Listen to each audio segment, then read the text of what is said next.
Okay, shall we start?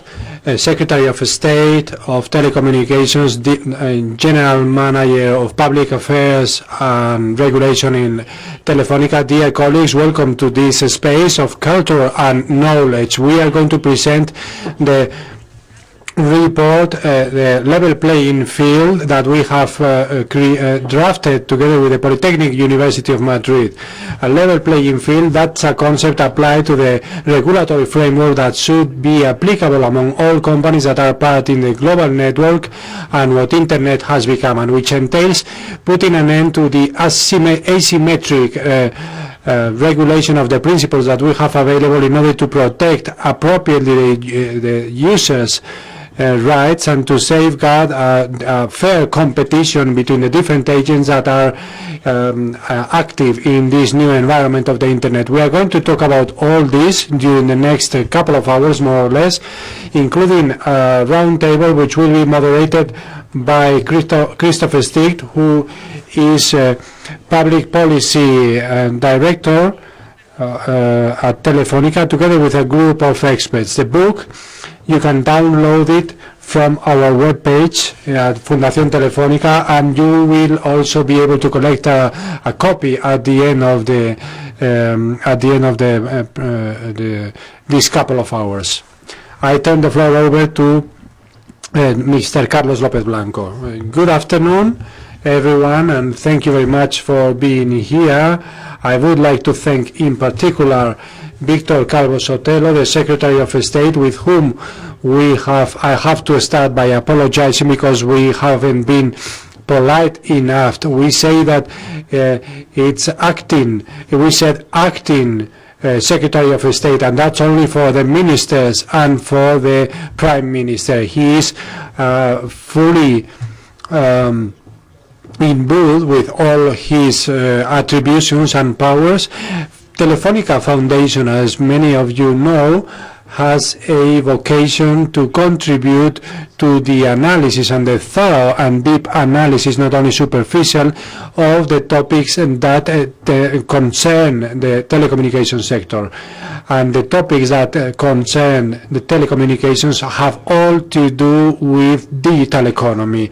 In that effort, we have tried in the last few years to tackle and to approach all those topics that were considered crucial for this debate, the new debate about the new problems that digital transformation is creating for all of us. We have devoted a whole book to the debate of the net neutrality. We think that it is an essential debate, and we have also devoted a book about safety and security as essential elements of that new world and of that digital transformation. The book this year is devoted to the level playing field, the rules of the game in the ecosystem world.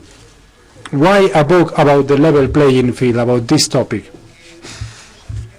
Because we are immersed in the digital revolution. Digital revolution is going to change everything, and it is going to change everything in the traditional world.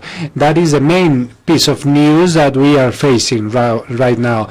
Digital economy, digitalization, and the digital world have up to now been a challenge for all those who were active in it or in its vicinity, in its neighborhood, in its surrounding. It is affecting all sectors of society. It is affecting all sectors of economy and all sectors of industry. We are living a digital revolution is a topic, a cliche, but probably right now we are living one of the biggest transformations, the most important transformations that are not only going to affect the technological world, but are also going to affect and have consequences and repercussions for all and everyone. Beneficial consequences for all of us, or for almost all of us, because this is a phenomenon that has been witnessed for some years. We do not participate in this new idea of thinking that digital transformation, digitalization is going to be a drama for many sectors, that it is going to be a drama for the workplaces, for the jobs, and for the traditional industry. On the contrary, we believe that this digital transformation, as prior transformations, are going to entail opportunities for everyone. Of course, they are going to have radical consequences for regulation and also for the whole regulatory framework that we move in. And that's what we want to devote this book to, this contribution to. It is affecting everyone, and we are seeing it right now. When we see how throughout Europe, one of the most traditional sectors in economy, like for example the taxi industry, is amidst a huge revolution and transformation, because digitalization of economy is invading their sphere of action, shows how thorough and deep this transformation is going to be. When a problem affects the taxi drivers, those in the middle will also be affected, of course, believe it or not. And we are in the midst of that transformation where digitalization is already affecting all the sectors of economy. And in that context and in that transformation, for us, there is an essential principle, and that is the one that we want to devote this book to, this effort of delving deeper, of drilling down, and to acquire a plural perspective, which is how to approach, how to tackle, and how to face those challenges, those changes in this regulatory framework. For us, there should be a principle, and that's what this book deals with. It is an essential principle which is very important now to be kept. The same services have to be ruled by the same rules, have to be organized and structured according to the same rules, and the citizens have to be protected in the same way when they use the same kind of services.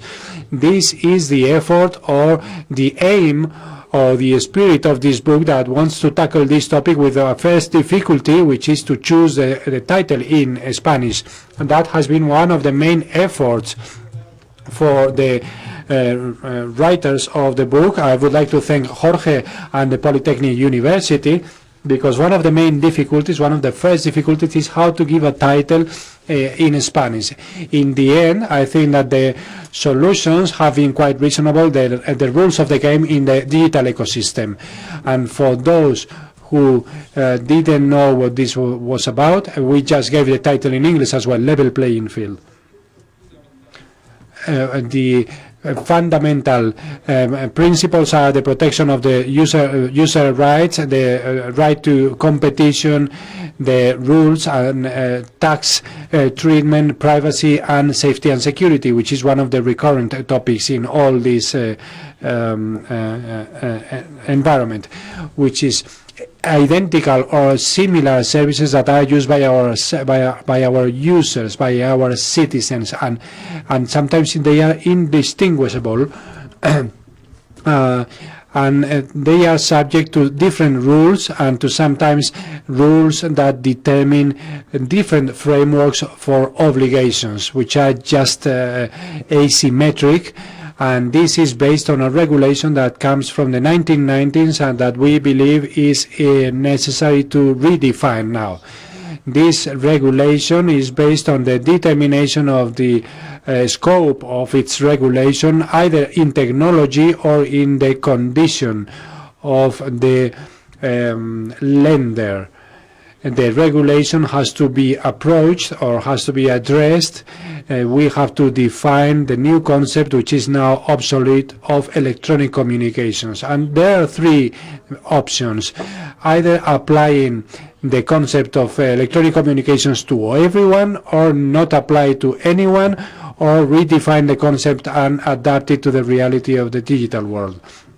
Among the consequences of this lack of level playing field or an unlevel playing field, the most important one, and the one that should concern regulators the most, is the different level of protection of consumers and of users. because there is, according to our understanding, there is no reasonable cause why a citizen should be subject to a different regulation when he uses a service such as the messaging services that the telco providers provide, or a service such as WhatsApp. There is no reasonable cause for that, and users should not be affected by that. There are lots of examples in the book about these differences, and the consequences, the victims are mainly our users. The right to competition, or competition right, also requires a new approach in these digital worlds, because there are new incumbents in this digital world. Allow me to call it a new generation, or last or third generation incumbents. The principle of the winner takes all. What we are seeing with that principle is that the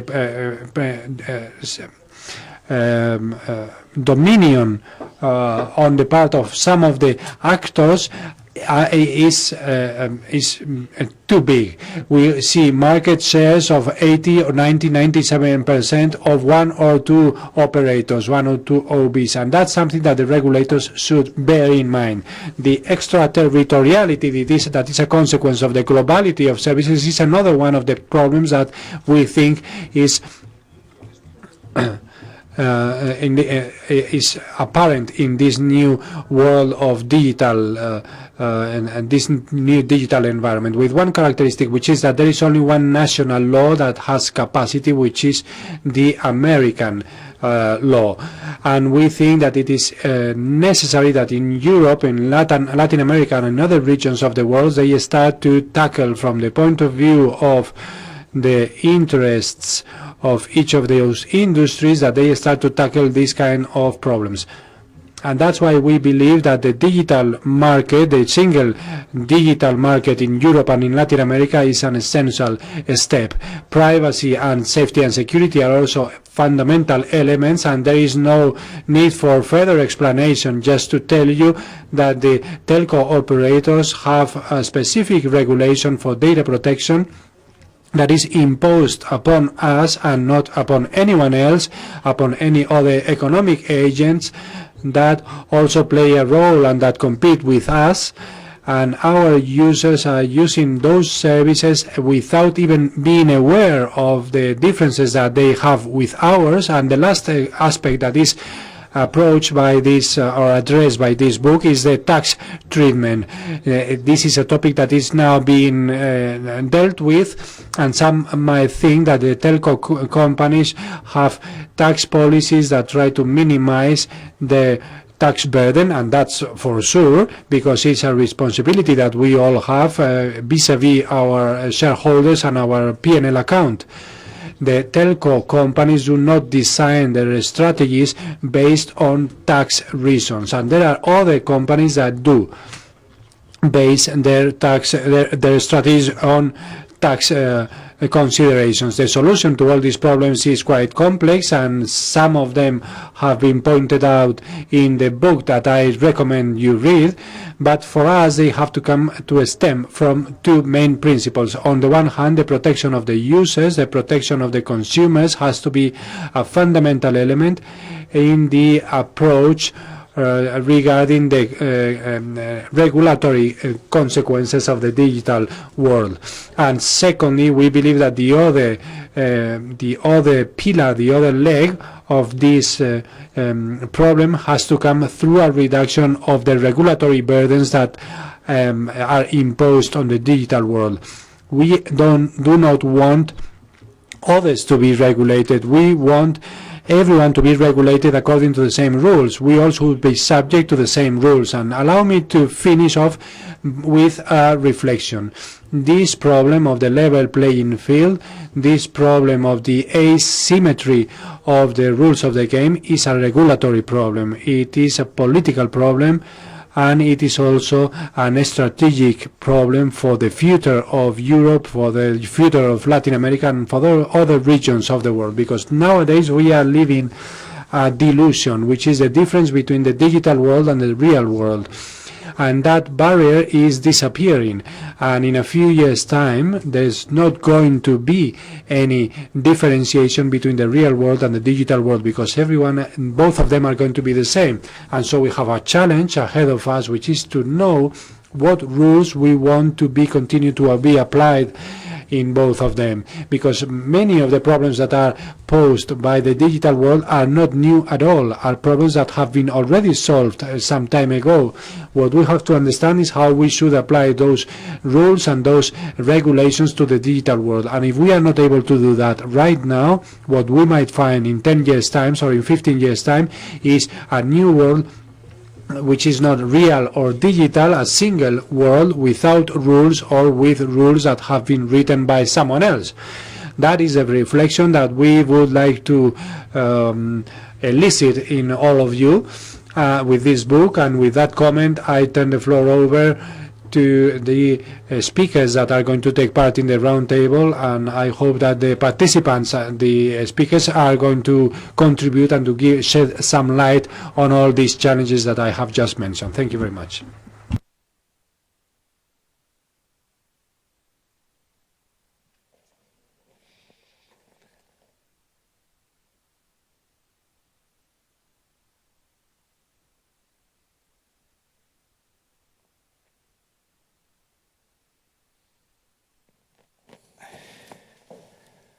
Bueno, buenas tardes a todos. Good afternoon, everyone, and welcome again. Thank you very much, Carlos. I think that this has been a very good introduction for a debate that we are going to have right now for around 1 hour. My name is Christoph Steck. I'm the manager of public policy at Public Affairs of Telefónica, and I haven't written anything. I haven't been any of the authors of this book, but I think that we have better people here to explain what the level playing field should be and how we want regulation to look like. I'm going to introduce very briefly our speakers on my left-hand side. From the University of Penn State, United States. He's a professor for telecommunication and law. Entonces, voy a traducir rápido, pero tenéis traducción también. Voy a hacer... I'm going to do a short interview with Rob, but you can also listen to the translation, and the rest are going to be listening in English. And next to him, we have Juan Jung, who is the public policies manager at the Inter-American Association of Telco Companies. We also have Miguel Pérez Subias, who is the president of the Internet User Association of Spain. And at the end, we have Jesus Toribio, who is a member and associate of PricewaterhouseCoopers for tax and legal services and rights. So we are going to go through a journey about some of the topics. Each one of them has written an extensive article in the book. We are going to delve deeper into the topic, but we are going to try to summarize in the debate, and then we will open it up for you also so that you can ask questions and make your own comments. I'm going to change into English now. Yes. Let's start with you. First of all, welcome to Madrid. Thanks for the long trip. I actually wanted to start with you because I think your part was very interesting for me, because it gave a kind of general framework of what we could do with a level playing field for everyone. So basically you tried to describe options for policymakers, for regulators, how you can actually modernize frameworks and how you can get to a level playing field. Obviously, as Carlos explained well, I think we are in an area where we have to do that. I think we see that the digital disruption is creating challenges also for policymakers in our regulatory frameworks. I think that's a quite natural process. I mean, this is when you have such fundamental changes in the way how we work, the way how we live, what we do. I think you also have to see if our frameworks are up to speed. But I really wanted to start asking you, what options do you see for a regulator to do that and to create a level playing field and modernize frameworks? Very good. Well, first, thanks very much to the audience for your attendance, and to my hosts for inviting me to participate. I'm very grateful for the opportunity. And I'd have to start by acknowledging that this particular issue has the characteristic of an onion. An onion. It's layer upon layer upon layer of complexity. And when you raise the question of level competitive playing field, I guess the first question is for whom? Now, traditionally, if you look back on this issue of regulatory parity, the issue would be one of core telecommunications incumbents vis-a-vis newcomers. And that certainly continues because the market evolves, technology evolves. I sometimes wonder if I should be paid by the acronym. It becomes very easy for professors in telecoms to rattle off acronyms, but I'll use two and try to reduce the number and not to exceed 10. But the first two are OTT, not PTT, post telephone and telegraph, but OTT, over the top, and IPTV, Internet Protocol Television. OTT is a larger group of stakeholders, a larger group of services that ride on top of a broadband connection. And IPTV is what I would consider and others would consider a killer application. Killer being one that's going to shift markets and, quite frankly, exploit regulatory imparity or asymmetry, inequality. So the first core onion layer is the battle between incumbents and newcomers in telecoms. But the issue morphs or expands into a much larger set of stakeholders and players. I'm not going to add to my list of acronyms, but there's something called Internet of Things, and you can pick out the acronym there. Internet of Things, healthcare, financial services, transportation. There are so many new players, new services that similarly raise the question of regulatory parity. So in a nutshell, there really are sort of four options. Do you deregulate everything? Do you regulate everything? Do you selectively deregulate incumbents, or do you regulate newcomers? And there are arguments pro and con in each of those areas. I'd like to think that there's an overall trend moving forward to deregulation, but quite frankly, there is a cross current for more regulation as that extra layer of onion issues evolve. We have concerns about privacy, data protection. There's something called network neutrality and open internet. It adds more complexity. And I'll close by saying it was a kinder, gentler, simpler environment when you could have a bright line distinction between a telephone company, a common carrier who provided dial tone, and a content provider which rode on to that common carrier public utility services. But if anything about convergence is universal, it is a merger, a confluence of the conduit and the content. So no longer do you have this simple, straightforward world, not onion layered, where there was a content provider, a content creator, and a conduit for transmitting, delivering that content. Convergence is real in the sense that those two have combined, and that combination raises all sorts of regulatory complexity that doesn't strike me as something that's going to pan out or resolve itself easily. And I think the last point is that there was a great hope or expectation that marketplace forces would create solutions, and that incumbents might see a significant deregulation.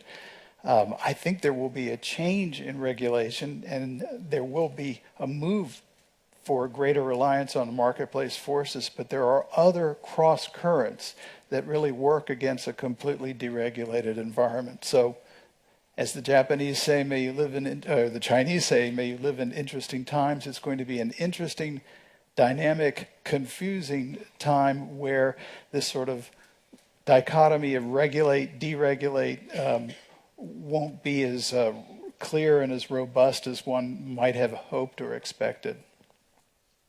Thanks very much. I think that's interesting, and the last thing you mentioned, I think, is really maybe the key question here, because very often, and that's the beauty maybe of the internet and what it created, is that we have created, of course, lower barriers to entry to a lot of industries. So basically, with so many people connected on a platform called internet, you can create very easily disruptive services for all kinds of industry. And so I think that a lot of the disruption we've seen, and Carlos mentioned a couple of them, be it now Uber and taxi drivers or any other example, is based on that principle that you have basically, you do not have to own anymore huge amounts of infrastructure, huge amounts of services, of retail networks or whatever you have. You can basically compete easily, very fast through the internet.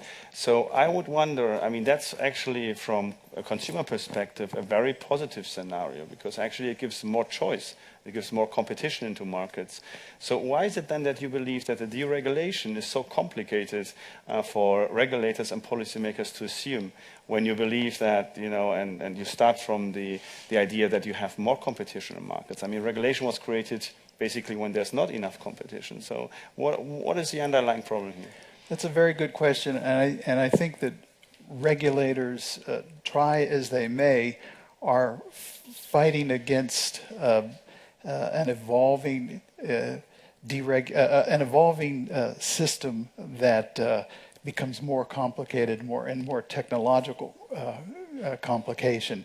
Again, going back to that dichotomy between conduit and carrier, when you sort of had a core single mission, that is telecommunications, it was very easy to say, well, look, we have competition now. We have market entry by resellers. We have facilities competition. We have satellite competition, microwave competition, fiber optic competition.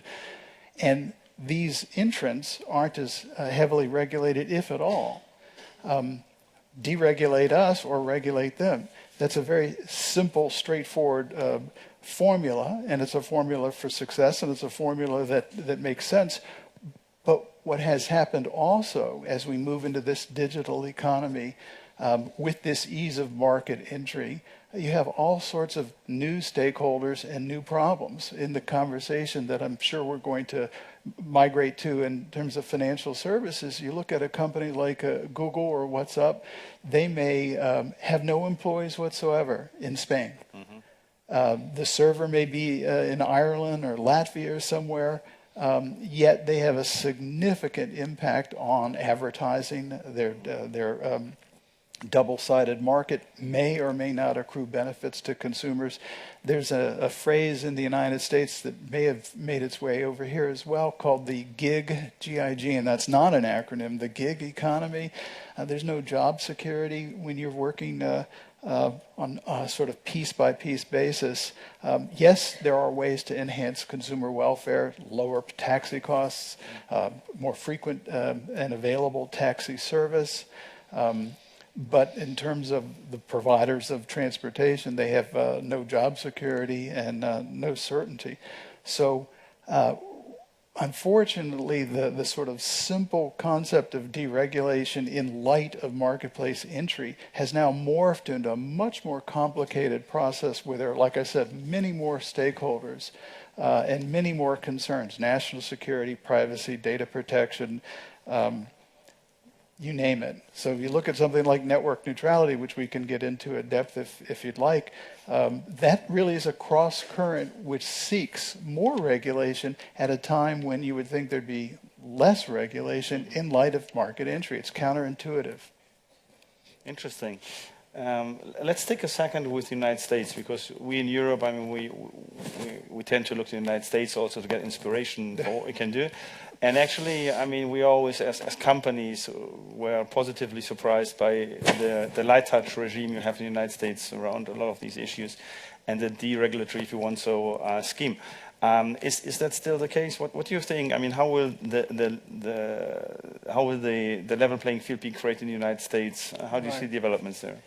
Well, another dichotomy, which makes sense but which has become more murky, is the dichotomy or the distinction between ex ante and ex post regulation. I always pointed my finger at the EU and thought that you all had the better idea, that you wouldn't regulate unless and until there was a problem. There was evidence of significant market power.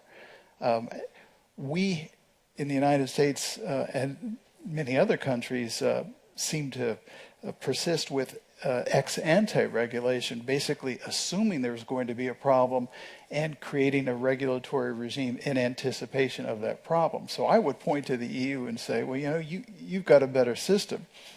On the other hand, there are problems, as I understand, that are occurring in Europe, and then you start injecting issues of privacy and data protection, and the sort of ex ante, ex post dichotomy isn't as clean as it once was. The FCC in the United States, the Federal Communications Commission, I exhausted another one of my acronyms there, has been moving incrementally, slowly on a deregulatory campaign. But then comes this issue called network neutrality and the view that you need to impose very muscular ex ante regulation to foster an open internet. Again, it may be counterintuitive, but if the United States served as a kind of bastion of deregulation and a view towards the future, well, this re-regulation model and network neutrality, again, is a sort of inconsistent return to a more aggressive, muscular posture. Okay, interesting. So just to be very specific and without any acronyms and anything, I mean, what would be then your advice? I mean, after studying the options, and what would be your advice? What is the most urgent thing you could do in the short term? I understand that policy making is long term, but what would you say, people should start doing? I think in the short run, particularly incumbents, need to continue pressing the argument that a level competitive playing field is going to raise all ships. That it is unsustainable in the long run to have a substantial regulatory dichotomy between incumbents who are facing significant legacy regulations and newcomers who might not be regulated at all. Particularly because convergence, to my way of thinking, has actually come to fruition. It's real. When Netflix can come to Spain, can come to the EU, and provide a very attractive value proposition of, the cost of maybe one movie for access to content for a month, incumbents have to respond, and they respond by, in effect, saying, "Well, we want to be efficient. We want to be able to operate with greater flexibility." So I think you point at the inconsistency, the big gap in regulatory burdens which impose costs, and you say we can become a more aggressive, more efficient operator. We can provide cutting-edge services if we have a level competitive playing field, and the marketplace would benefit by having multiple Netflixes, multiple OTT options, multiple IPTV arrangements. And it's not all just apps. It's not all just apps that go to a mobile device, to a smartphone. It's really the entire internet ecosystem benefits when there are multiple operators who are pretty much subject to the same rules and regulations, a level competitive playing field. So I think you have to just sort of come back time and again at showing the lack of parity and the benefits, the social welfare gains that could be achieved if there were more deregulation. I'm not very keen on some of the network neutrality points of view, and I should mention that I'm not a sponsored researcher. I'm an academic and don't have any particular constituency in mind other than sort of identifying rent-seeking and bad behavior. Okay, thank you very much. We will not get into net neutrality tonight because we will stay here for hours, I suppose. So I will change now to Spanish and continue. Thanks very much, Rob. Juan. So, Juan, when we were tackling your article in the book, what I liked was that you pointed out these issues of the users' rights as a main issue, as a main subject from your point of view, and you were using a sentence that I really liked, and I would like you to explain a bit, because you were saying if you're not paying for a service, you're a fool. What do you mean with this sentence? Thank you very much, Christophe, and thank you very much, Telefónica, for hosting and inviting us, contributing for this, the edition of this book. Effectively, the sentence that you're mentioning is about the existence of services that we are offering in the digital universe, mainly services provided by companies such as services on the internet and applications that are free in theory and are announced as free services to the public, but they are not really. Because in many of the cases, the company offering a service that is theoretically free is based on a business model based on a commercial use of the personal data of that person, of the users. And you will see that when one of these services is for free, you have to register and you have to accept several terms and conditions. Otherwise, you cannot use this service, and when it happens, you are allowing and legitimating the use of your data, and you're legitimating the business model. So the person is paying this price. So this isn't really for free, and that's why I wrote this sentence that is quite known nowadays, and we're talking about something that is quite important as the privacy of people. And to put it in context, to contextualize this discussion, I would like to refer to something that the Canadian Governability Center said, that is trust and safety on the internet, and it was conducted to the final users in 24 countries by the end of 2014, and the resulting data are very important. 64% of the users were more concerned about the privacy issues than a year before. 75% of the users were worried about the commercial use of the personal data. And this is based in Latin America, and in Latin America it's even higher. We talk about 80% of the users.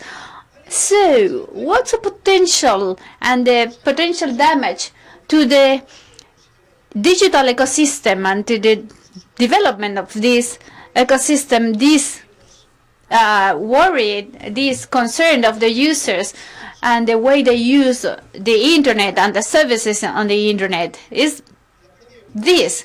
Loss of confidence can be serious to this development. It could endanger this development of the digital ecosystem. This could put sticks on the wheels of this digital system, and this could avoid the development of data uses that could be good for society, for example, and this will generate economical losses beyond the loss of the development of this ecosystem. So trust is a key factor here, and users need to be calm and trusting this ecosystem. This is fundamental, this is vital, and I was saying at the beginning that the business model of certain companies that is based in the commercial use of personal data is the reason that led me to this sentence. And these services that are apparently for free aren't free at the end. Many times the users need to accept these terms and conditions, and as I said, but it is studied and scientifically proven by literature, this is not the best and not the single mechanism to protect the users. At the end, this consentment, this agreement has some conditions to protect and empower the users. This consent is, for example, that means that, for example, no one can read and use or use your data, and they don't have the possibility of deciding. They cannot decide on, okay, I want to use this service, but I don't consent on these terms and conditions, and it isn't the case. Think about the market share of the social network or the instant messenger or Y verán que no operating systems, all these services are really mandatory for the user to accept, to consent on these terms and conditions. Otherwise, you cannot use them. And they are not thought for the protection of the users. They protect the companies against eventual demands and suits. So they have no choice. But I want to point out the fact that inside this universe of the digital ecosystem, we have many players, but if we simplify it, we have two main groups. We have companies over the top offering services on the internet and the telecom operators. And this situation, when it comes to the privacy, is not equal for everybody. The telcos operate in a country where the service is consumed, and it's a regulatory framework protecting the consumers or the clients, but going beyond the regulations, they are inside a framework that is which objective is to protect the users. But the regulators aren't placed where the service is consumed. So the user is not protected in those cases. There is no place to go and complain. You have no entity to go and present your case. So I am concerned about this. We have an asymmetry, a regulatory asymmetry here inside this digital ecosystem, with companies offering a similar service but subjected to different regulations of platforms and technology, and this will lead to a disparity in competition and to a distortion in competition. But the users are the most protegida, porque pensemos the more affected in this field. Let's think about this prejudice to the vulnerability of my privacy. For example, if I start receiving publicity, but maybe in the future I will have a health issue and I will have to go to an insurance agency, and they will know about my situation. They will know everything about me, and they could deny me this service, and this is serious. I don't know how many of you here have read the terms and conditions of the main companies offering services on the internet. If you haven't, I really encourage you to do so, because it is useful to gain awareness on what you are accepting and consenting on. And when we started doing this, we reorganized the way of writing the contracts for the telephone users, and there in Latin America the user has the possibility of choosing whether he is allowing or not the company to use commercially their data, personal data.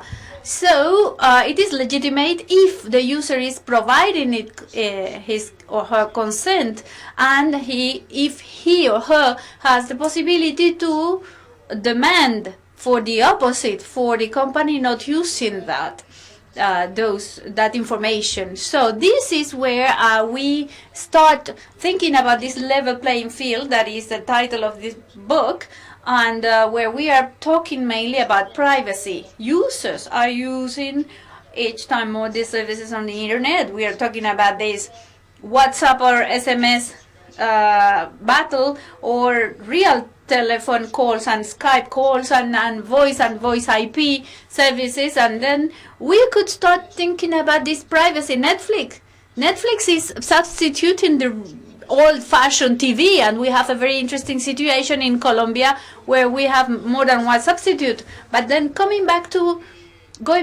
our main topic, it is important to point out that the user needs a protective field, some protective tools. They are totally unprotected if they are not if they are working with an over-the-top player, OTT. So we need to create a regulatory scheme or system that should be friendly, user-friendly, providing this protection to the users beyond the terms and conditions and the service to be used. Each user should be in a measure of accepting or not the use that is going to be given to his or her personal information, and they should have the option to decide on this. So that was what we thought or conceived as a light framework. And in your experience, you are now in Europe, but mainly in Latin America, for the markets, do you believe that there are measures taken in this direction, and that this is what the directors and politicians are doing really? Do you believe that the world is becoming fairer in this sentence? In this sense? Well, in countries from Latin America, we have new regulations in Colombia, Costa Rica, Uruguay, Argentina. They started introducing these. And what we are lacking is a regional approach or the level playing field that would really protect the users using any kind of platform. And I believe that it's important to mention the case of Brazil. Recently, the Ministry of Justice in Brazil was submitted to the public consultation a text that was mentioning that when it comes to privacy, it doesn't matter where the company is located, they should respect this kind of regulation. But talking about Brazil, I wanted to share with you what happened a few days ago, because it happened twice with WhatsApp in Brazil in collaboration with justice. They were conducting a criminal investigation. The Brazilian justice demanded to WhatsApp a certain amount of information because they were investigating a person, and WhatsApp denied to collaborate, arguing that they were located in another country and they weren't, they didn't have to comply with these laws, and it took a lot of time, but the Brazilian justice ordered to the OBs in Brazil to block the service for a few hours. And it happened again a few days ago. And this leads to this jurisdictional problem where we are dealing with the internet and the digital ecosystem. Internet is a global thing. Data travel from country to country, go through the borders without asking permission, and it generates tension as the nation-state character as we knew it from the beginning of history, and it was evident in this case with the case of WhatsApp in Brazil, but it's obvious in any field of the internet. So we have a problem here that needs to be tackled, and it's part of the digital ecosystem. And in fact, we could have many countries with this situation. Brazil is a large country, and they could get to the point where the companies would comply to this. But we have small countries in Latin America that won't have such a weight as for having the great players on the internet to pay attention to what they are living and suffering. And we need to think about this because we need to protect the users. That's why I think that it is important, and it's one of the aspects that I am commenting on the book, the need of going forward to supranational agreements. We need to advance, we need to go forward in this sense. It would be ideal to have global agreement, but at least regional agreements. We have in Latin America several fields. We have the Pacific Alliance, we have UNASUR, and several organizations and groups where we could go forward in this sense. This is something that is being discussed currently in Latin America, and if we could include this in our agendas, we could develop a user protection policy in the area. This is the path to be taken, this is the way, and this is an issue that we're trying to put forward in the book. So this is quite complicated and there is a lot to be done. Yes, thank you very much. I am quite sure that if we look back to Europe and if we analyze the difficulties that we have while getting to an agreement with the United States, for example, when it comes to the data transfer, yes, it will be hard to be done. Miguel, we continue with you. We are talking about users. The internet should provide the solution, and at the end, we all want the users to be confident while using these services and this digital ecosystem in their lives. So do you really believe that this quotation that if you're not paying for a product, you're a fool? If you're thank you very much for receiving me here and to give me the possibility of sharing my concerns. Where is the user? Is the first question. The user is in standby. We are debating about companies, interests of the companies, and it's legitimate, but the users aren't part of the debate. If we think about the users field, the first question is why they are absent from this debate. Why are we ready to renounce, to avoid our main rights as the privacy rights? Why do we accept this lack of rights when we are just receiving a service of email, that we accept that our personal data is interfered, and then just in order to have a personal service? We are not talking the same language. Well, the services are for free or not. We are considering that if you're not paying, somehow you're paying. Okay, technology is conditioning these decisions. When I say that something is free of charge, is because I am not paying. There is another, and there is another thing. If I am providing information about me and I am being naive while giving this information that I am not conscious of being providing to a third user.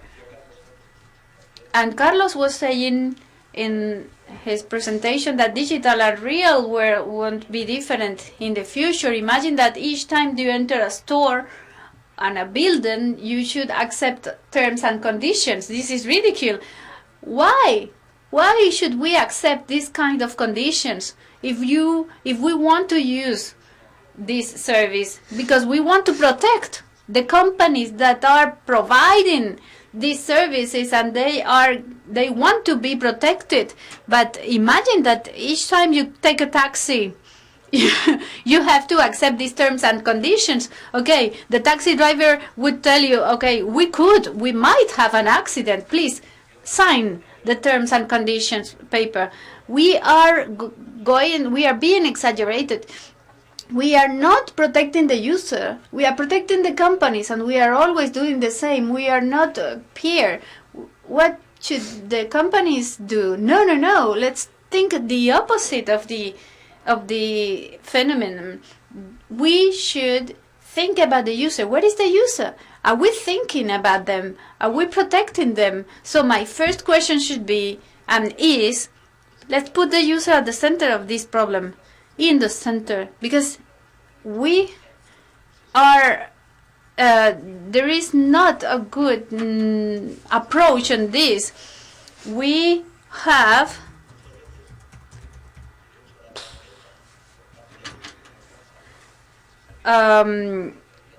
if the users are so worried, is because their rights are being so disrespected. So there is no competition here. There is no competence, jurisdiction at all. If you provide a global service, you are generating a monopoly, in fact. So you don't have two Facebooks. You have only one Facebook. You don't have two Twitters. Why? Because the one that is occupying this field is occupying it in a global way. So this reality of living with monopolies will need to be managed. I don't know how. I don't know if we will have to split them up or what is going to be needed. But I am worried about this because this system is not going to work. We have a regulatory tool that was for the real world, not for what we are living now. So this competency would lead to a certain interoperability, and this system would add value to. We should go to the network interoperability, to the services interoperability, and we could go forward in this sense. And empowering the citizen is another tool. How? By providing tools to the citizens. If I could know who is having access to my data, I start to be worried because my daughter started consulting, I don't know which service in the morning, and then afterwards I have 30 pairs of eyes looking at her. Of course, I'm going to be concerned. Yes, we complain about this. Why are we providing and delivering our personal data to the companies? Which is the value of what we are providing? And the rules, control, transparency, and control plus transparency would generate trust in a sustainable system. Most of these businesses are based in trust, and the citizens are confident and at ease, because in general we can use the service and it's okay. So this is not generating a problem for the citizens, but in the legal field we are losing rights, and we need to provide tools to the users, to the citizens, and it's the only way. Well, regulation or deregulation, I don't know. We have to innovate when it comes to deregulate. So the services are there. This is a complicated moment, complex moment. I am worried about the world we are creating, from the open internet to the closed internet. We are going to the assistant world. It's great. What do you want? I go to Barcelona. Okay, here you have your ticket. No, not only my ticket. I want my hotel, and I want a ticket to go to the Bulls fight, and everything will be sent immediately. And this is based on the management of our data, and this will be good, but that will generate a very different way of living, because machines are quite more intelligent than we are, and many companies are living out of the management and use of these data. And where are the people in this field, in this game? So we have an additional problem. We have a redistribution problem. If we are having such a powerful concentration, just one providing a certain service and having all the benefits, what's the future of our society? We need to redistribute this. We have a midterm problem, a huge midterm problem about the way we are going to redistribute richness. What are we going to do with this? How do we provide a solution to this problem? I don't know. Probably this is an apocalyptic vision of me, but it is true that we are going to that reality. We are heading to that kind of world, and the citizens are quite worried about not finding a way out as people to their expectations, to their futures, and we need to develop tools that will allow the society to be conscious of this lack of rights. And do you believe that the user is as conscient and that is obvious for the user, for example, when they use a Skype or WhatsApp or whatever, any other service of communication where they know, they are totally aware that this privacy secrecy is going to be broken? And I've been a user too, and it's the same.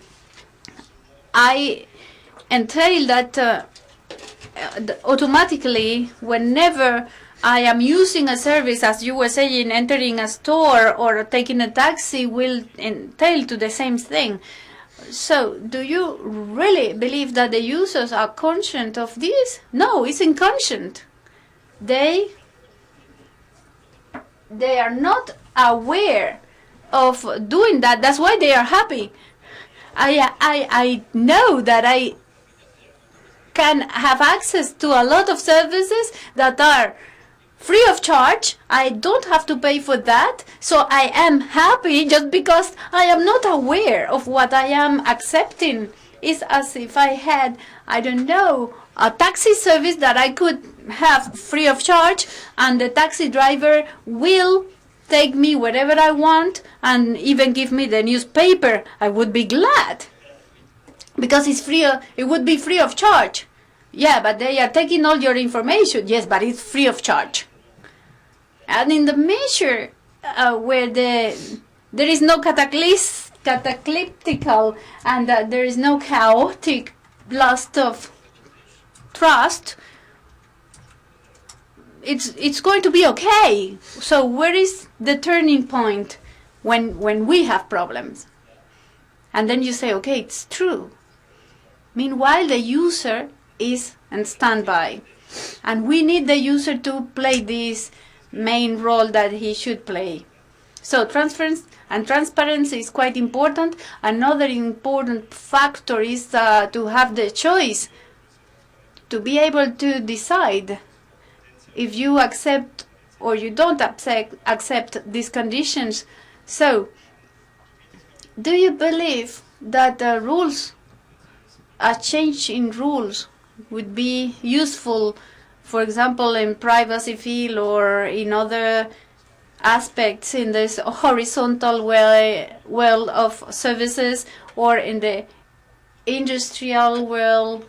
Translate that for me. Translate. Do not think about your benefit as company. Think from the user point of view. What do you think would be the best choice for the users? I cannot visualize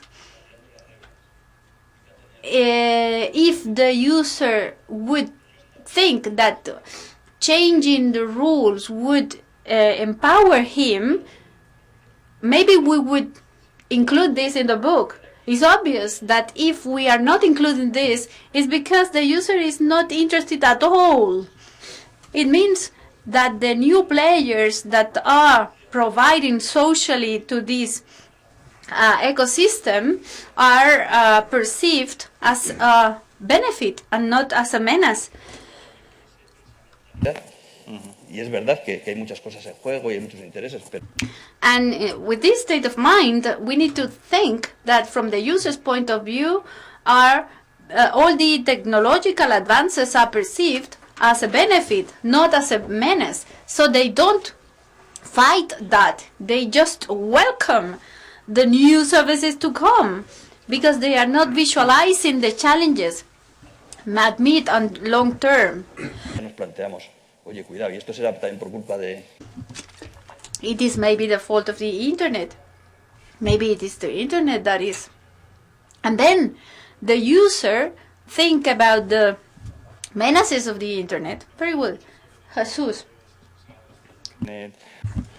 Jesus, we have spoken about the uses of the internet. You have spoken about you work with taxes and with tax treatment, and there is a huge debate there about this topic, about the level playing field. regarding taxes and so on, mainly regarding companies that are paying those taxes. Obviously, I have to pay taxes this summer, and companies do have to pay their taxes. Some people say that there are ways to improve what I have to pay to the authorities, the tax authorities. From the point of view of someone who is specialized on these topics, what do you see? Or how do you see that companies are planning for this? Do you see a difference among companies? Do you see that there is a new philosophy behind? How do you see this new sector of financial and tax planning? Well, first of all, good afternoon, and I would like to thank the Telefónica Foundation for having invited me, and for you, and also you, because you have attended here. How can we get into this topic without getting into trouble? There are many different topics, many different questions here. One thing is tax planning, aggressive tax planning, and another thing is that the environment allows to do that and how things are structured right now. If we look at the tax system that we have, let's speak about the Spanish one, then we will go over to the international arena. This is an obsolete system, quite old-fashioned, which provides a late response to certain approaches that are presented right now by the digital economy. So on top of that, we have to add that traditionally, that tax system, if you have an infrastructure and if you are subject to a regulation, like for example is the case of a telco operator or a communication operator, and and then the TPPs, TTPs, sorry, other players in this field. The first one, because of tradition, have a much higher tax burden vis-a-vis the other actors. And I say this, and I can give you, I can demonstrate it, I can prove it. A telco operator, and we did a report for an old company that has now disappeared, and we tried to measure the tax burden and compare that with others in our environment. And what we had, the result was that in 2012 the taxes entail 42.7% of the revenue of that operator. Of the profit of that operator. So if we take away 3 points because of the reduction in the tax payment, we would now be at around 37.5%. That would be the taxes that a telco would pay in taxes. That is not only the company tax, but we have between 10 or 13 taxes more, with an added problem, which is that those taxes are paid to the tax administration, the state administration, the autonomous region administration. We have green taxes, we have local taxes, taxes for the use of public space, public areas. We have taxes for operators, for the use of the radioelectric space, installations, constructions, and buildings. And then we have to finance and to fund the Spanish TV, and so we have quite a different perspective vis-a-vis another actor like an OTT, what they will have to pay. So there is a differential there that can be shown empirically. We also looked at what happened with a telco operator if they were located in France, in the United Kingdom, in Germany, and so on, in order to see whether that proliferation of taxes was also existing in some other of the European countries. And it does exist. We have a very similar situation, and if you draft a ranking of that cumulative tax burden, Spain would be in the second place, more or less in line with France at that 42.7%. But the rest, Germany, Italy, the United Kingdom, they also had an overburden of taxes. vis-a-vis other actors like the OTTs. And so the question is, what happens with those OTTs? What happens with these other service providers? What happens somewhere else? We carried out a survey, an internal survey in 2016 to look at different territories. 23 countries were analyzed whether there were specific taxes for e-commerce, for the sale of user services, and those kinds of services. And it was surprising to see that in no country there was a specific tax for the OTTs. In no one of those countries. I don't know if that is asymmetric, but we can state for sure that the rules are not the same for all of us. I'm not saying that we should raise taxes for the OTTs. Perhaps we should lower the taxes for the normal operators.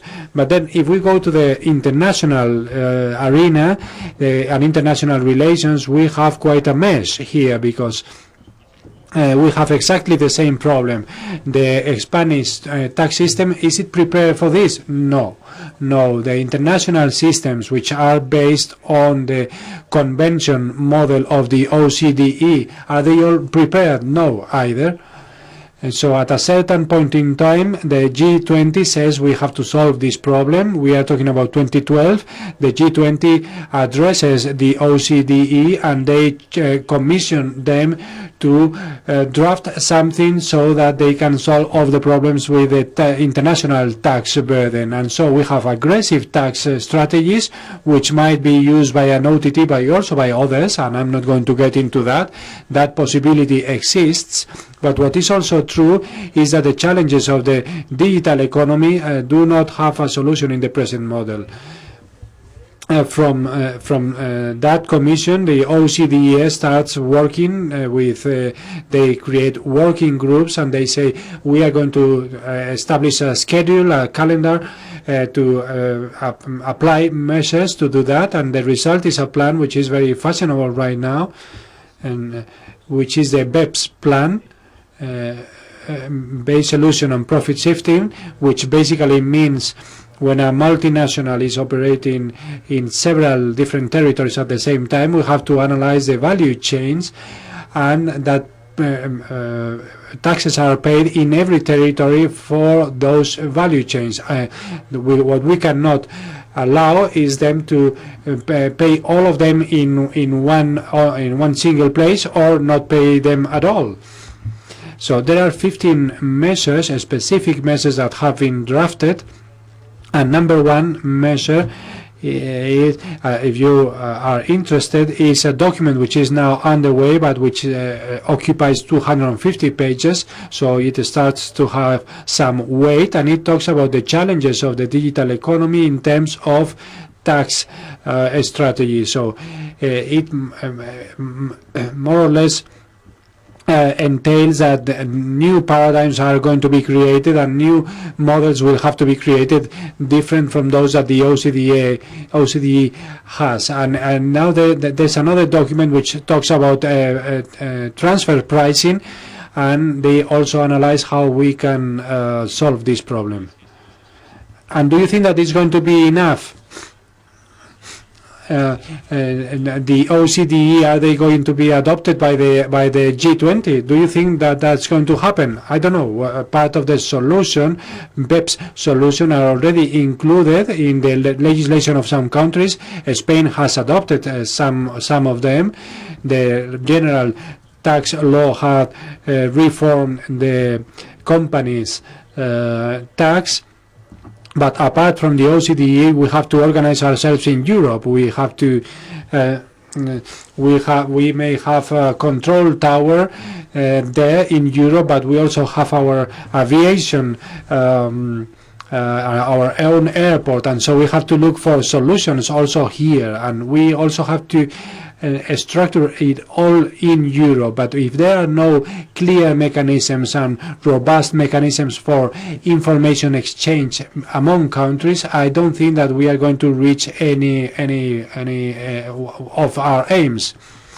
Okay, thank you very much. I think I would like to open up the debate to the public, also to the audience. If there are specific questions for the speakers, if if there are any topics, any comments, any remarks that you want to make. I think that we will have a microphone somewhere so that we can listen to your questions. You are all asleep?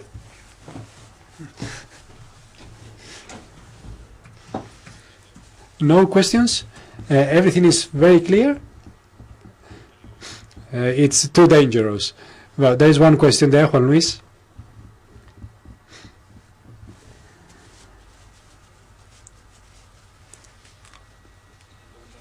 I would like to ask Miguel, after what you have said and how aggressive you have been, do you think that the best thing that we can do is to try to raise awareness among the users, or what is the way forward? After what you have just said, the user seems to be very happy in the present situation, and from all the conversation, I don't have clear in my mind whether raising awareness is a clear pathway or it is something that should be decided among the different agents in the system. What are the next steps? I'm going to tell you what we are doing. I think that raising awareness is very important, but how to raise awareness, that's a very difficult debate. What are we doing as an association? We basically are doing two things. One is to develop tools. We believe that that is an essential step, tools that allow anyone or who is curious, specifically in the field of privacy. What tools? We have three types. One is you should be allowed to know who is using your data, but not asking the intermediary, but based on the analysis of the information that can be drafted or created, who has taken your data, who is using them, why are you receiving a specific advertising, why do you receive a message, and so on and so forth. Who is using your data and why? Second block of tools, how much are my data worth? So the market is assessing or giving it a value. If I'm a male, 50 years of age, what is the value of those data? Or how much money am I generating through the use of those free services? Because that's another way to raise awareness about what we believe is free of charge, and we should perhaps realize that it is not free of charge. And because there is a value attributed to all that, the money that you generate through your activity, through the technology. And third pillar, well, third block of tools, which is the most complex one, is to try to change the mindset of the designers so that they put the user at the heart of everything. How? I don't know. It could be perhaps, I will tell you who I am. I'm a 50-year-old. I like photography. This is my profile. This is what I want others to know. And then you can use that. You can leverage that however you like to provide a better service. I should have a tool to manage my own privacy. That would be in the field of privacy, one of the tools. In the other field, that of competence, we are trying to create with very little success the interoperability, as I said before. We believe that a network has to be interoperable. Those of you who have been some years in the field of IT, you know that things concentrate very much, then it becomes a closed system, and then it opens up. Someone creates a business of closing things, like we are doing right now with the apps, and then someone realizes that there is a way to interconnect everything, interlink everything, and then they realize that there is a new way, and we have a gust of freedom, a gust of wind of freedom, and it seems that this is something new, and that happens every 7 or 8 years. And so interoperability is a topic that we should perhaps pay attention to, and networks should be interlinkable, interoperable. And that opens up a world of possibility, and so the incumbent don't like the network to be connected to some other network, because then the small one will have access to the whole network, and so interoperability is a problem. And then, as I said before, raising awareness, as you said, and we should bring that to the level of rights and tell people that please wake up. So we have to provide people with those tools that allow them to face reality such as it looks like. Any other questions in the audience? There seems to be a couple there. Ladies first.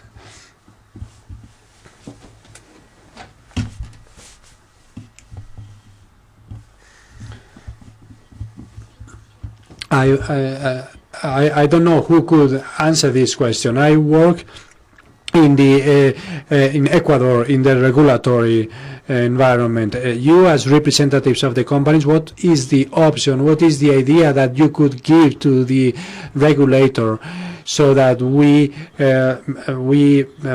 try to regulate, are able to regulate the market and don't prejudice either the users or the companies? How could we go about that? I believe that raising awareness is very important. I'm going to be honest, I don't have a clear answer to you. I don't know what is the best path forward. But I think it's very important to raise awareness, and I think that transparency is also very important. As we were saying before about privacy, the framework, of course, there should be a framework for protection of users, but it has to be transparent, easy to understand. The user should be able to easily understand it and know what the rights are. That is really very important. Transparency and easy understandability, so to speak, and there should be a basis for competition within the ecosystem, the digital ecosystems, with a healthy competition. And in order to achieve that, we need transparency, of course. Thank you very much. Any other question there? There's one there, the last one perhaps.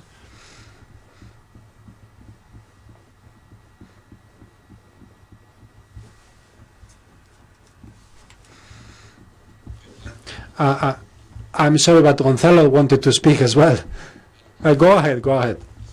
This is a question and a brief remark. The OTTs, I'm starting to realize they are taking advantage of the opportunity they have to enter the market, and they want to be free of charge, but that is taking advantage of the fact that the user didn't know about them and they needed to show their potentiality. But we as users, when we make a phone call, we realize that we are using a service that we need to pay, and so the operator can charge us for that. But when we use Facebook or WhatsApp, we are not perhaps valuing that costs money and that has to be paid for, and our personal data is the money that we are offering for that.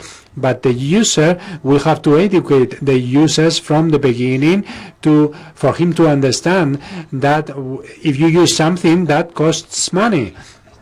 And perhaps we are not realizing that dynamics of having everything for free and that our data, our currency, perhaps might be useful at the beginning, but people are not going to be ready to sell their privacy. We will get to a point where we will say, I don't want to sell my data. How can I access Google? Perhaps Google has to start charging us for that. Perhaps that's a consideration that we might have. Perhaps at the beginning it was free of charge, and in order to enter competition, it was free for everyone. But now we are in the market, but we have to realize that those services cost money, and that our data, our currency, as I said. If privacy is our main treasure, we will have to start paying, and paying will be the price for accessing some things. I don't know how do you see it from the point of view of the companies, but I would like to know the opinion of the user associations. What's your opinion? What's your opinion? The internet is free, but not gratis, not free of charge. I think that what is important is that services are sustainable. We watch TV and it is free of charge, and that is not bad. They have found a model of sustainability based on a model where we pay through other means. I mean, what is free of charge does not necessarily have to be bad. So the free of charge model is a model that looks for sustainability in some other way. But what you have to have is sustainability. Google will charge you if they cannot find the return on investment from the point of view of their business. Otherwise, why are they going to charge you if the business is working well? And so thinking that being free of charge I know that it doesn't mean that it doesn't cost any money, but this model can be useful and can be good for the user. And I'm thinking about the radio, for example, or the TV, and they are free of charge for the user, and we don't consider that we have to pay in some other way. But perhaps there are services that are over-exploiting our data and that we will have to start getting concerned or worried about it.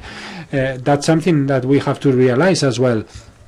But those services are being provided in exchange perhaps for your data, and that should be perhaps a source of concern for some people and not for some others. So I would take it out of the debate whether it is free of charge or not. Let's talk about whether it is sustainable or not.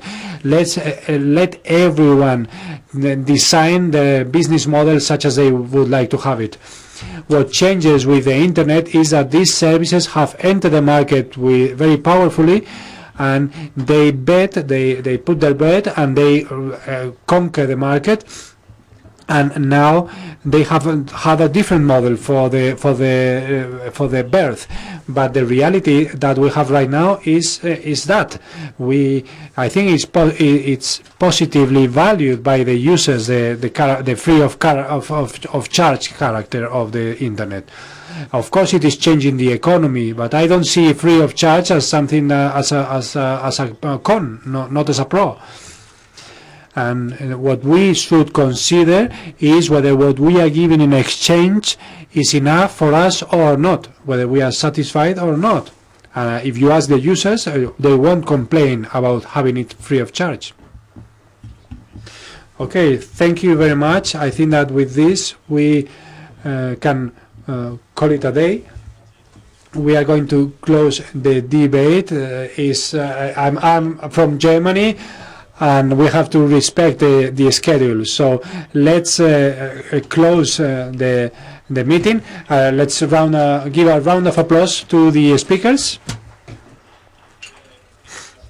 I have the honor and the pleasure that now we are going to listen to Mr. Víctor Calvo Sotelo, the Secretary of State for Telecommunications and the Information Society. He's going to give conclusions. He will have lots of ideas, and I'm eager to listen to his presentation.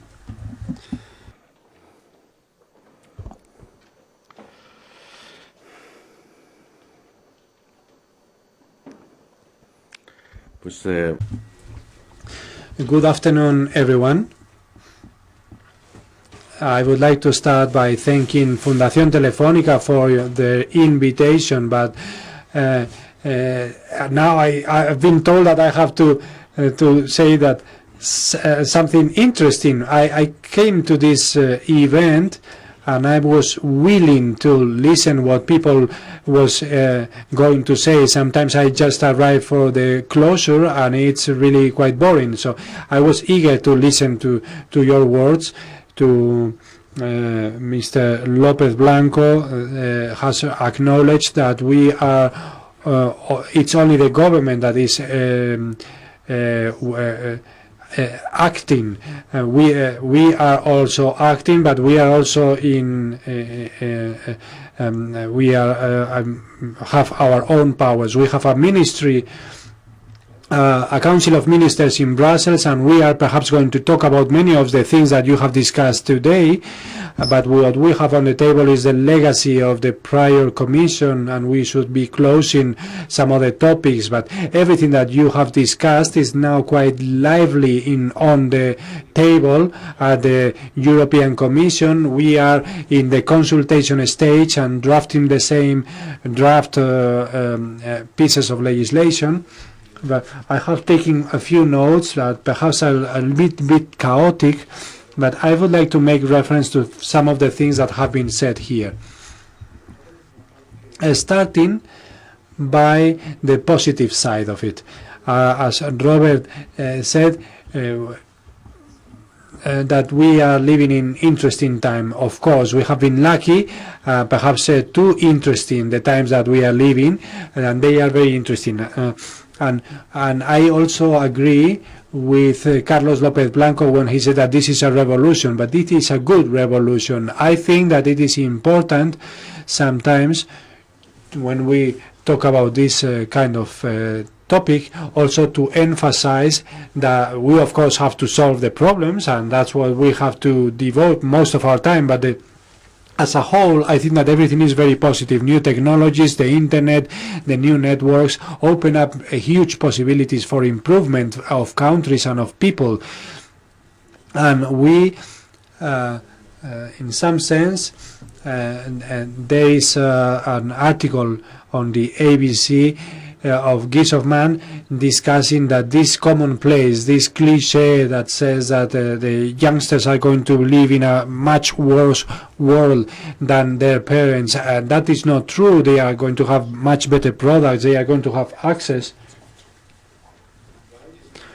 And perhaps that analogy can also be made with the world of technologies. They are going to have a lot more uncertainty in the job and in the work situation, in the labor market, but they will have huge capacity to learn, to enjoy, to have fun, to travel, to live longer, and that's going to be much better than their parents' age. But of course it comes accompanied by an uncertainty, and that uncertainty is also prevalent for all of us. Those who are active in the world of new technologies, we have to learn to live in this new world with that uncertainty, with huge changes and constant changes. The whole society has to learn to live in such a world. Novalis used to say that only the mathematician is happy, and Miguel Pérez Subías says not only unaware people can be happy, unconscious people can be happy. I don't think so, really. I think that it is very important, and some of the speakers have talked about raising awareness. Juan Jun spoke about the question of how many people have read the terms and conditions of the OTTs or the companies. I printed some of them when I started. Of course, it consumes a lot of paper, and they are quite extensive and quite complex. And you have also spoken about that awareness raising initiative. They used to say that the user is not there and nobody expects him to be there, but I don't think that is true. I think that many people are going to comply with the obligations. The user purchases the products, he leaves or skips other products, but of course we have to raise awareness regarding different topics, what that exchange means in the world of new technologies. We should be more aware of what that exchange is between the services that we are offered and the privacy that we offer to the seller. I believe that among all those questions, there's one: what should the regulators do? I think that we have to do things. We have a lot of things to do, and we have to do them in an environment that where there is less certainty, where there is greater complexity, quicker changes, and we have to look for some specific questions, not for everything, not regulate just for the sake of regulating, but we should perhaps cater for specific topics that are a source of concern. For example, the rights of the users, the privacy, data protection, the public utility obligations, public service obligations, that we need to cooperate with the police forces when they are pursuing or prosecuting criminals. But of course we have to collaborate.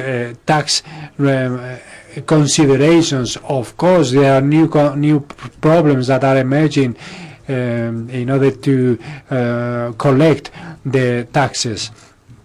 and mainly at times when there are budgetary problems. Competition is also a topic that requires our attention. And it has already been said, and this is one of the questions that the Spanish government has done, those are priorities for us right now. The countries have to be aware of the fact that in those questions we shouldn't be very original or create a new island. And in Spain, of course, our environment is the European Union, and we have to be in line with the European Union. We have to be present in all legislative development to bring the opinion of the Spanish society, also the interests of the Spanish companies, and see what is what we require through Europe, and to go to take part in this global dialogue through Europe. And how should we structure that global dialogue? Alguien de Ecuador, bueno, ¿cuál es? What's the approach of this relationship? It will be complicated. I believe that when we talk about regulation, it will probably be a regulation that will have a lot of dysregulation and co-regulation and auto self-regulation.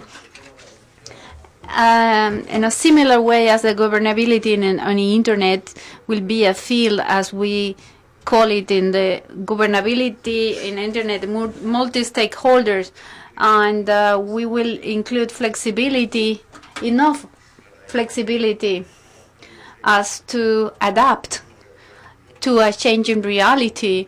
And we've reflected and thought about neutrality on the network and the website, and there I think that the European regulation is more flexible than the one in the United States, while keeping the same principles on the neutrality on the website, on the network, but it will leave a certain margin to innovation in the website, on the internet, and to the services, innovation on the services in these crosswords, and in the IoT, Internet of the Things, and we have many new elements. We don't know how this future network will be. In Europe, we've implemented these principles, and we've left a certain margin of maneuver to decide the way we will implement things. And this is a way to adapt regulation to this universe, this changing universe, as I said. History, we have talked about taxation, and the multiple factors that will burden taxation for companies, the tax burden. And we've seen, as inside the European Union with different initiatives, we are trying to standardize this treatment. As a matter of fact, I believe that is quite good, the publication of this book, and we'll acknowledge Fundación to have the idea of encouraging the authors, and I really thank the university on the publicity they are providing to the book, and this active cooperation of the university in these issues that we need to approach all together, because we are at the end of this legislative term, and we are including a new digital agenda. We will have to hurry up facing this new situation and these new engagements. We will have to. We've done that before 4 years ago, while including everyone in the dialogue and all the opinions, because we have opinions we have changing opinions, of course, because this is a changing reality. I will end by saying that in order to comply and to carry out this work, please read this book, be aware of the problems, and in case you have ideas, please don't hesitate to send them to the institutions. Thank you very much.